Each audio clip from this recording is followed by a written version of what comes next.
भैरवाय सुकेशाय भीषणायान्त्रमालिने चण्डाय तुण्डमालाय नमो दण्डधराय च आखण्डतत्त्वरूपाय कमण्डलुधराय च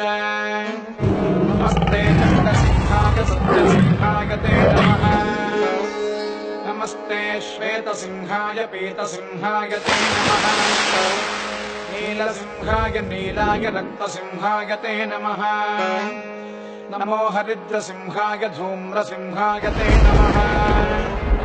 मूलसिंहाय मूलाय बृहत्सिंहाय ते नमः पातालस्थितसिंहाय नमः पर्वतवासिने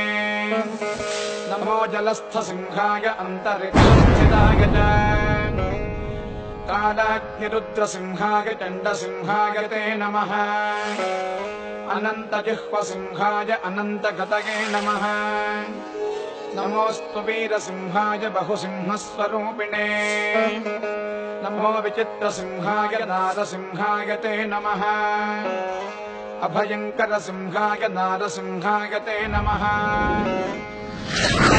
मेखलागैव सप्तसामस्वरूपिणे सप्तधातुस्वरूपाय सप्तछन्दोमयाय च सप्तलोकान्तरस्थाय सप्तस्वरमयाय च सप्तार्चिरूपदंष्ट्राय सप्ताश्वरथरूपिणे स्वच्छाय स्वच्छरूपाय स्वच्छन्दाय नमो नमः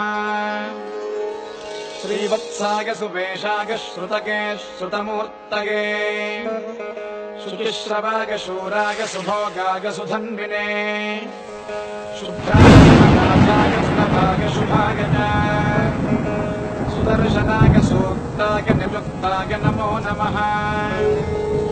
सुप्रभावस्तभावाय भवाय विभवाय च सुशाखाय विशाखाय सुमुखाय सुखाय च सुनखाय सुदंष्ट्राय सुरथाय सुधाय च नमः कक्वाङ्गहस्ताय खेटमुद्गरपाणये साङ्ख्याय सुरमुख्याय प्रख्यातप्रभवाय च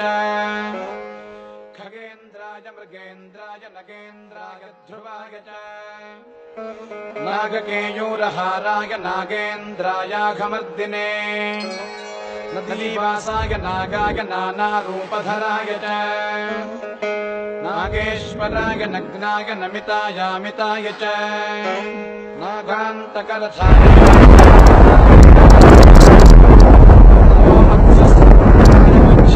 नमो नमः नमो विघ्नवदाहाय श्रीनृसिंहाय नमः विक्रमाक्रान्तलोकाय वामनाय महौजसे नमो भार्गवरामाय रावणान्तकराय च नमस्ते बलरामाय कंसप्रध्वंसकारिणे बुद्धाय बुद्धरूपाय